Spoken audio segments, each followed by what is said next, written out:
समोर नेऊ इच्छितोय तो जनतेच्या भवितव्याच्या, देशाच्या लोकशाहीच्या भवितव्याचा आहे आणि तो अत्यंत महत्वाचा आहे. म्हणूनच मी आपल्याला आज इकडे येण्यासाठी थोडीशी एक तसदी दिलेली आहे. आपण सगळेजण जाणता, आज आहे 9 तारीख, 9 जानेवारी. उद्या आहे 10 जानेवारी. सुप्रीम कोर्टात जी काही आमची केस सुरू आहे, मी दसऱ्याच्या माझ्या भाषणात सुद्धा म्हटलं होतं, ही केस केवळ आमच्यापुरती नाहीये, तर ही केस किंवा हा जो काय खटला आहे किंवा हे जे काय प्रकरण आहे ते देशामध्ये लोकशाही जिवंत राहणार आहे की नाही हे ठरवणारा हा निकाल असणार आहे. आणि आपण पाहतात की साधारणतः गेले 1.5-2 वर्ष त्याच्यावरती चर्चा, चर्वण, सुनावण्या, साक्षी म्हणा किंवा उलट तपासण्या, फेर तपासण्या सुरू आहेत. साधारणतः गेल्या एप्रिल किंवा मे मध्ये सर्वोच्च न्यायालयाने आपलं निरीक्षण किंवा आदेश देताना एक रिझनेबल टाईममध्ये याचा निकाल लावावा अशी एक सूचना महाराष्ट्राच्या विधानसभेच्या अध्यक्षांना ट्रायब्युनल म्हणजे लवाद म्हणून केली. आता या रिझनेबल टाईमला काही आगापीच्या किंवा असं काही त्यांनी मर्यादा टाकलीच नव्हती. त्याच्यानंतर गेल्या 31 डिसेंबर ही त्यांनी तारीख शेवटची दिली होती. ज्या पद्धतीने ही एकूण सुनावणी चालली होती त्यांच्या समोर, तेव्हाच आमच्या लक्षात आलेलं की हा वेळकाढूपणा चाललेला आहे. 31 डिसेंबर जवळ आल्यानंतर अचानक लवादाने सांगितलं आम्हाला वेळ वाढवून पाहिजे आणि ती वेळ सर्वोच्च न्यायालयाने, कारण हा अधिकार त्यांचा आहे, 10 जानेवारीपर्यंत दिली. आता उद्या 10 जानेवारी, माझी अशी अपेक्षा आहे की उद्या 10 जानेवारीला रात्री 11:59 आणि 59 सेकंदापर्यंत ते वेळ खेचतील आणि त्याच्यानंतर सुद्धा आणखीन वेळ काढूपणा करण्याचा ते प्रयत्न करतील. हे सगळं जरी अपेक्षित असलं तरीही एक गंभीर गोष्ट आम्ही सर्वोच्च न्यायालयात नमूद केलेलीच आहे, ती आज आपल्या माध्यमातून मी जनतेच्या न्यायालयात नमूद करू इच्छितो. असं आजपर्यंत कधी झाल्याचं माझ्या तरी ऐकिवात नाही आणि हे उघड उघड घडलेलं आहे महाराष्ट्रामध्ये. लवाद म्हणून आपल्या विधानसभेचे अध्यक्ष महोदय तिकडे जे काही बसलेले आहेत त्यांनी 2 वेळेला, मग ते इलिगल असतील काही असतील, पण मुख्यमंत्री यांना घरी जाऊन ते भेटले. एकतर विधानसभा अध्यक्ष मुख्यमंत्र्यांना असं जाऊन भेटू शकतात का, हा भाग वेगळा झाला. पण आता ते ज्या भूमिकेत आहेत त्याचा अर्थ असा की न्यायमूर्तीच आरोपीला जाऊन भेटलेत आणि एकदा नाही 2दा, काल परवाकडे तर भेटलेलेच आहेत. पण हे आणखीन काही, ही शेवटची संधी म्हणून ही काय तारीख आहे, 18 ऑक्टोबरच्या सुमारातली आहे. आणि ही भेट कधी झाली होती, आजारी नार्वेकर अचानक वर्षावर, म्हणजे 2 वेळा आतापर्यंत ते आरोपीला भेटलेले आहेत. आरोपीला ते भेटतात, इकडे न्यायमूर्ती आणि आरोपी दोघांचे फोटो आहे त्याच्यामध्ये, कारण आमच्या दृष्टीने ते आरोपीच आहेत. आम्ही त्यांच्यावरती अपात्रतेचा गुन्हा किंवा खटला दाखल केलेला आहे आणि त्याच्याबद्दल आम्हाला न्यायाची अपेक्षा आहे. आता हे जर न्यायमूर्ती आरोपीला घरी जाऊन भेटत असतील तर यांच्याकडनं उद्या आम्ही कोणत्या निकालाची आणि कसल्या न्यायाची अपेक्षा करावी, हा एक महत्वाचा प्रश्न आहे. आज मी आपल्याकडे येण्यापूर्वी आपल्या राज्यातले ज्येष्ठ कायदेतज्ञ उल्हास बापट यांनी आज लोकशाही चॅनेलला, कदाचित आपल्याही चॅनेलला मुलाखत दिली असेल, त्यांनी त्यांचं मत नोंदवलेलं आहे. ते मी आपल्या माध्यमातून तमाम जनतेला सांगतोय की आपण आवर्जून ते पहा. युट्यूबवरती ते आहे, लोकशाही चॅनेलवरती उल्हास बापट या ज्येष्ठ कायदेतज्ञांनी, कायदे अभ्यासकांनी आपलं मत हे मांडलेलं आहे ह्या विषयावरती. आणि त्यांनी म्हटलेलं आहे की ज्या खटल्याचा निकाल खरं म्हणजे 2 महिन्यात लागायला पाहिजे होता त्याला 2 वर्ष लागत आहेत.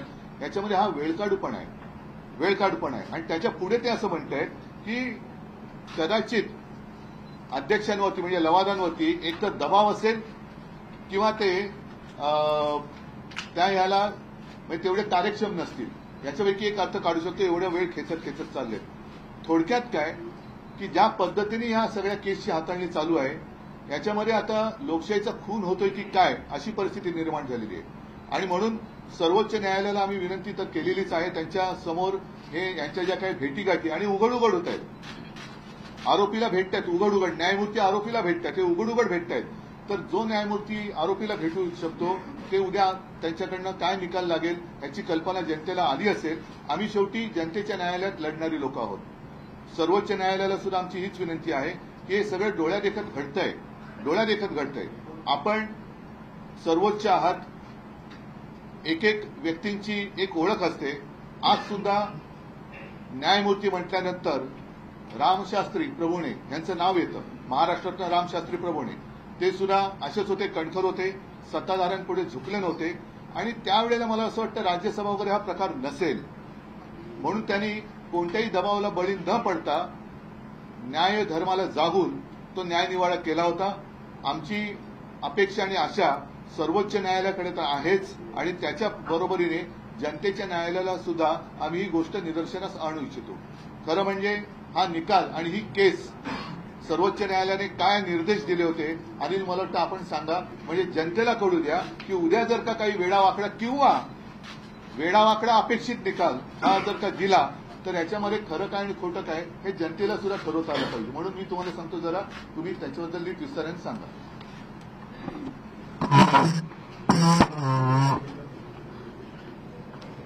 आपल्याला माहीतच असेल, मे 2023 मध्ये जे डिस्क्वालिफिकेशन पिटिशन आम्ही फाईल केलं होतं आणि सुभाष देसाई साहेबांनी जो अर्ज केला होता यावर सुप्रीम कोर्टाने जो निकाल दिला होता, या निकालात काही प्रमुख मुद्दे दिले होते आणि सुप्रीम कोर्टाने हे प्रकरण अध्यक्षांकडे सुपूर्द करताना या सगळ्या ऑब्झर्वेशनची एक चौकट घातली होती आणि या चौकटीच्या आतमध्ये हा निकाल सुप्रीम कोर्टाला अपेक्षित होता. आणि हे चौकटी घालताना जे मुद्दे सुप्रीम कोर्टाने त्या पिटिशनला, कारण हे पिटिशन 7 ते 8 महिने चाललं आणि प्रत्येक गोष्टीवर तिकडे सविस्तर चर्चा झाली, तिकडे सविस्तर युक्तिवाद झाला आणि सगळ्या युक्तिवादानंतर सुप्रीम कोर्टाने जे मुद्दे अधोरेखित केले होते केवळ त्याच मुद्द्यावरती लवादानी फक्त विचार करून निर्णय देणं अपेक्षित आहे. आणि म्हणून हे मुद्दे पुन्हा एकदा आपल्यासमोर सांगतो. सुप्रीम कोर्टाने जे निकालाचे मुद्दे दिले होते त्याच्यात 119 नंबरला जो मुद्दा होता ज्याच्यामध्ये भरत गोगावलेंची प्रतोत्पत्ती केलेली नियुक्ती ही त्यांनी बेकायदेशीर आहे असं म्हटलं होतं. त्यामध्ये त्यांनी असं म्हटलं होतं, विधानसभा अध्यक्षांनी शिंदे गटाच्या मंजूर केलेल्या ठरावाची दखल घेतली परंतु राजकीय पक्षांनी अधिकृत केलेला नक्की प्रतोद कोण हे तपासण्याचा एकदाही प्रयत्न केला नाही. अशा परिस्थितीत अध्यक्षांनी राजकीय पक्षाच्या नियमांच्या आधारे स्वतंत्र चौकशी करून शिवसेना पक्षाने अधिकृत केलेल्या प्रतोदाची ओळख करून घ्यायला हवी होती. त्यामुळे अध्यक्षांनी 3 जुलै 2022 रोजी नियुक्त केलेल्या श्री भरत गोगावले यांची प्रतोदपदी केलेली नियुक्ती ही बेकायदेशीर आहे. आपल्याला माहिती आहे की सुप्रीम कोर्टाने सांगितलं होतं की प्रतोद कोण हे ठरवणं गरजेचं आहे, पण त्याच्याबरोबरच त्यांनी हे पण म्हटलं होतं की हे बेकायदेशीर आहे. आता फक्त लवादाला हे तपासायचं होतं की हे कायदेशीर म्हणजे बेकायदेशीर आहे हे कशाच्या आधारावरती आहे. कारण ज्या वेळेला फूट घडली त्यावेळेला पक्ष कुठला होता, त्यावेळेला त्यांचा प्रतोद कोण होता हे तपासायचं होतं. आणि त्यामुळे एकदा जर प्रतोदाची नेमणूक सुप्रीम कोर्टाने बेकायदेशीर ठरवलेली आहे, आता आम्हाला उद्याच्या निकालात बघायचं आहे की त्याच प्रतोदाला हे लवाद सुप्रीम कोर्टाचे आदेश डावलून त्याला कायदेशीर करणार आहेत का. नंबर 1. दुसरा नंबर आहे 222, ज्याच्यामध्ये अजय चौधरी यांची गटनेता म्हणून जी शिवसेना पक्षाने नेमणूक केली होती ती त्यांनी वैध ठरवलेली आहे. म्हणजे पक्षाचा गटनेता हा देखील त्यांनी वैध ठरवलेला आहे. म्हणजे गटनेता आणि व्हीप या दोघांनाही सुप्रीम कोर्टाने मान्यता दिली आहे. त्याचबरोबर त्यांनी असं पण म्हटलेलं आहे की उपाध्यक्षांच्या समोर 2 गट पडल्याचे कोणतेही पुरावे नसल्यामुळे ठरावावर कुठली शंका घेतली नाही. ठरावावर ठाकरे यांची पक्षाध्यक्ष म्हणून सही केलेली आहे व प्रतोद व गटनेते निवडाचे सर्व अधिकार 2019 साली श्री ठाकरे यांच्याकडे देण्याचा ठराव करण्यात आला होता. याचा अर्थ असा आहे की ठाकरे यांनी शिवसेना पत्रव्यवहार केला होता. त्यामुळे उपाध्यक्षांनी श्री चौधरी यांची एकनाथ शिंदे यांच्या जाली केलेली निवड ही वैध ठरते. हे सुप्रीम कोर्टाचं ऑब्झर्वेशन आहे, हे आमचं नाही आहे. आणि जेव्हा सुप्रीम कोर्ट एखादं म्हणतं, एखादी गोष्ट अधोरेखित करून पाठवतं, त्यावेळेला लवादाला सुप्रीम कोर्टाच्या आदेशावरती किंवा ऑब्झर्वेशनवरती त्याच्या वेगळा निर्णय देता येतो की नाही हे उद्याच्या निर्णयात आम्हाला बघायचंय की काय होणार आहे.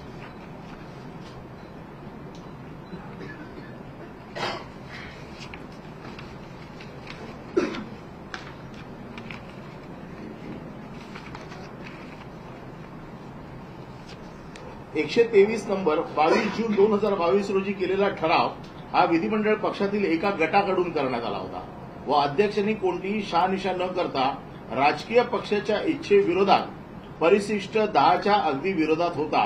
त्यामुळे अध्यक्षांनी शिंदे यांची केलेली निवड ही अवैध ठरते. हे सुप्रीम कोर्टाचं ऑब्झर्वेशन आहे. हे सुप्रीम कोर्टाने म्हटलेलं आहे आणि सुप्रीम कोर्टाने हे म्हणताना पूर्ण युक्तिवाद ऐकलाय दोन्ही पक्षांचा, आमचा देखील विरोधी पक्षाचा देखील. आणि शेड्यूल 10 मध्ये हे बसत नाही हे सुप्रीम कोर्टाने अतिशय स्पष्टपणे सांगितलेलं आहे.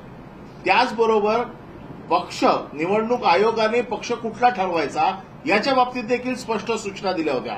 त्यामध्ये त्यांनी असं म्हटलं होतं की आयोगाने संघटनेतील बहुमत, घटना व इतर चाचण्यांचा देखील आधार घ्यायला हवा आहे. म्हणजे याचा अर्थ सुप्रीम कोर्टाने निवडणूक आयोगाला देखील सांगितलेलं आहे की पक्ष कोणाचा हे ठरवताना या ज्या काही त्याचे जे काही मेजर्स आहेत ते सगळे तपासून घेतले पाहिजेत. हे न करता ह्या सगळ्या गोष्टी घडलेल्या आहेत. उद्याच्या निकालामध्ये आम्हाला अपेक्षित आहे किंवा सुप्रीम कोर्टाच्या बाबतीतला जो निर्णय जनतेसमोर आलेला आहे सगळ्या जनतेला अपेक्षित आहे की त्याप्रमाणे सुप्रीम कोर्टाने दिलेल्या गाईडलाईनच्या प्रमाणे हा निर्णय व्हावा. आणि म्हणून शेड्यूल 10 ज्याच्या आधारावरती 21A 21B याच्या खाली ज्या पिटिशन्स होत्या या दोन्ही पिटिशन्समध्ये 10व्या अनुसूचीचं उल्लंघन झालेलं आहे. आणि म्हणून आमची अशी अपेक्षा आहे, किंबहुना महाराष्ट्रातील जनतेची अशी अपेक्षा आहे की सुप्रीम कोर्टाने दिलेल्या गाईडलाईन प्रमाणे हा निर्णय व्हावा. परंतु काल साहेबांनी जसं सांगितलं, दोनदा मुख्यमंत्र्यांच्या भेटीला अध्यक्ष जातात. अध्यक्ष कधी मुख्यमंत्र्यांच्या भेटीला जात नाही. अध्यक्षांना जर बोलवायचं असेल तर ते मुख्यमंत्र्याला बोलवतात. त्यांचं स्वतःचं जरी कुठलंही काम असेल, कदाचित असं सांगितलं जातंय की माझ्या मतदारसंघातली कामं बंद आडाव होत नाही, त्याच्यासाठी अधिकाऱ्यांना बोलवावं लागतं. मुख्यमंत्र्यांच्या कार्यक्रम सूचीमध्ये एक कार्यक्रम लिहिला जातो की आज यांच्या मतदारसंघातील बैठकींचा आढावा आहे. अशी कुठलीही नोट किंवा अशी कुठलीही सूची किंवा अशी कुठलीही त्याचा कार्यक्रमाचा तपशील काल जाहीर झाला नाही. या दोन्ही बैठका गुप्त झालेल्या आहेत. त्याच्यामुळे आता जसं साहेबांनी सांगितलं की आरोपीच, कारण हे आरोपी आहेत, 16 नंबरमध्ये यांचा नंबर 1 आहे. 16 जणांच्या विरोधात जे आम्ही पिटिशन केलं त्याच्यात यांचा नंबर 1 आहे. त्याच्यामुळे त्याच्यातलेच आरोपी ज्यावेळेला भेटायला जातात तर त्यावेळेला या सगळ्या गोष्टींवरती प्रश्नचिन्ह उभं राहते.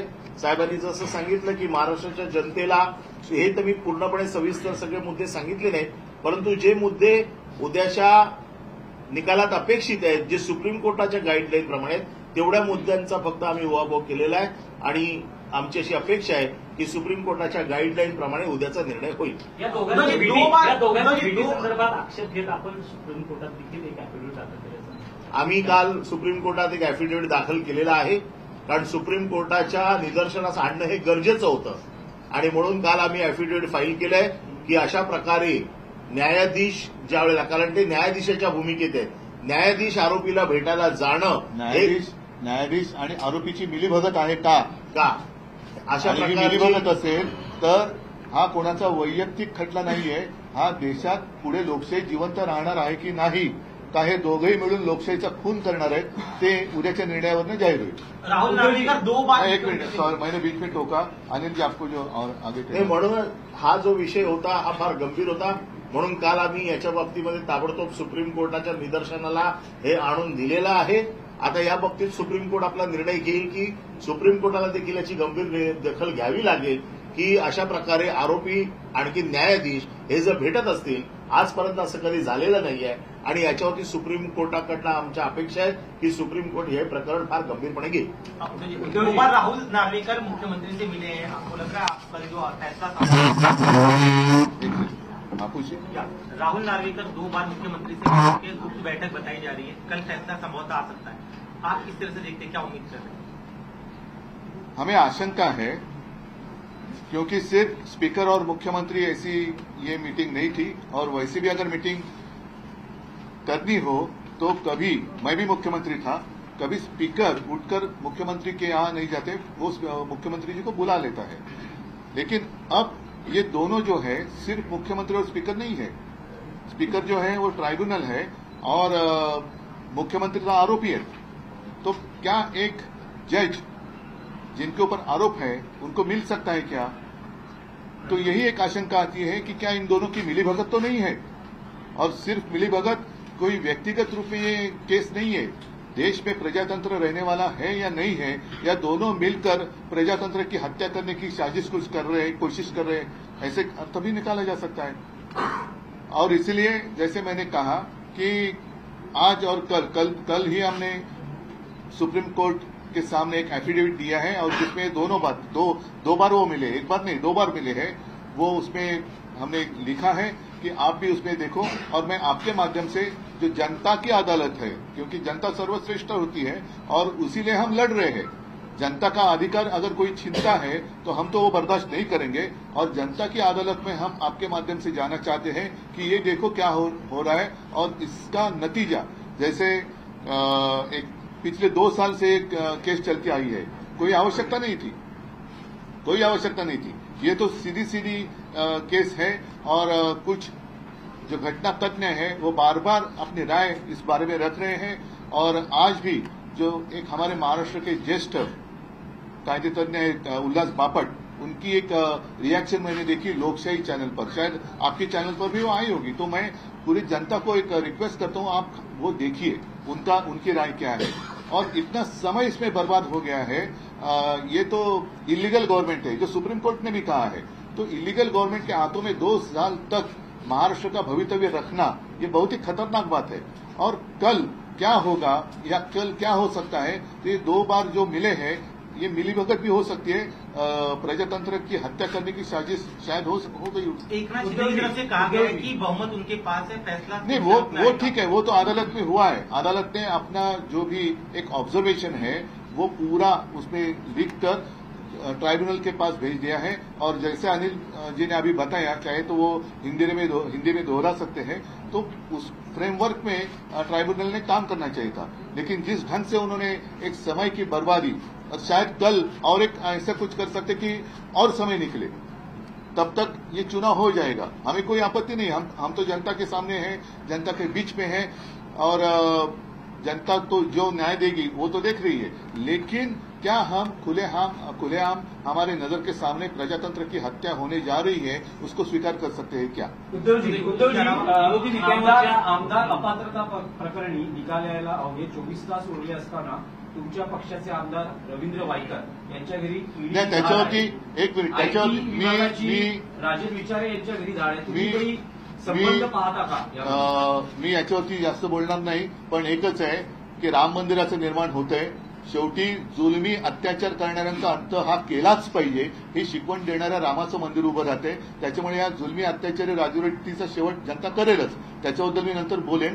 आणि म्हणून तर आपण त्याला प्रभू श्रीराम किंवा भगवान कृष्ण मानतो, तर त्याच्यावरती मी नंतर बोलेन, आता त्याच्यात मी जात नाही. पण या जुलूमशहांचा निपात जनता करेल.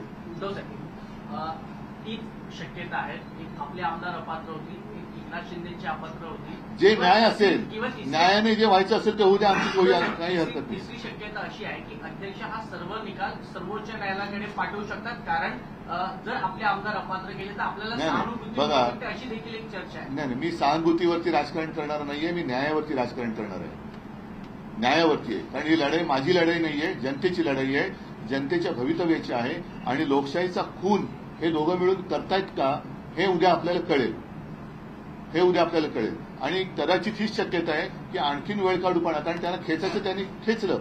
उद्या 4 वाजता ते निकालाचं वाचन करायला सुरुवात करतील, आणि मला असं वाटतं की रात्री 11:59 आणि 59 सेकंदाच्या वेळेला ते कदाचित ते वाचतील. जसं त्यांना वर्ण आलं असेल नसेल मला माहिती नाही, तसं ते वाचतील आणि पुन्हा एकदा सुप्रीम कोर्टात जाऊन आणखीन वेळ काढावा अशीच त्यांची अपेक्षा आहे. कारण कायद्याच्या आधारे ते लढूच शकत नाहीत. घटनेचा आधार घेतला तर ते लढूच शकत नाही, पण घटना मोडीत काढण्यासाठी म्हणून आणखीन काही ते करतात का हे उद्या पाहावं लागेल. आणि म्हणून मी वारंवार सांगतोय की सर्वोच्च न्यायालयात आम्ही काल एक अॅफिडेव्हिटद्वारा हे नमूद केलेलं आहे. आज आपल्या माध्यमातून मी जनतेच्या न्यायालयात सुद्धा हे नमूद करू इच्छितो. प्लॅन बी काही आपण केलाय का? जर आपल्या आमदारांना अपात्र केलं तर काही प्लॅन बी? नाही, प्लॅन बी वगैरे नाही. पहिलं प्लॅन बी सी डीचा अर्थ जाऊ द्या, पण पहिला लोकशाहीचा खून होतोय का आणि तो आपल्या डोळ्यात देखत दिवसा डोळ्या जर का होणार असेल तर मग रामाची जी शिकवण आहे, तुम्ही आता म्हणालात की अत्याचाराचा आणि जुलूमशाहीचा अंत आपल्याला करावा लागेल आणि त्यासाठी निवडणुका येत आहे. ठीक आहे, चलो. हा, धन्यवाद सगळ्यांना. आभारी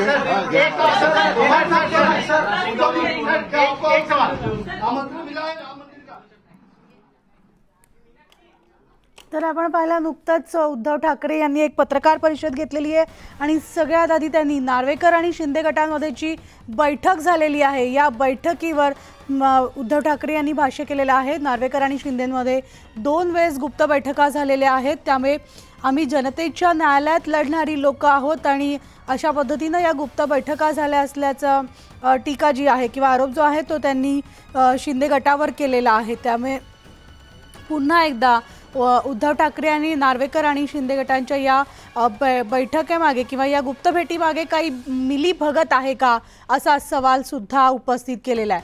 अध्यक्ष कधी सीएमना भेटण्यास जात नाही असं सुद्धा त्यांनी म्हटलेलं आहे.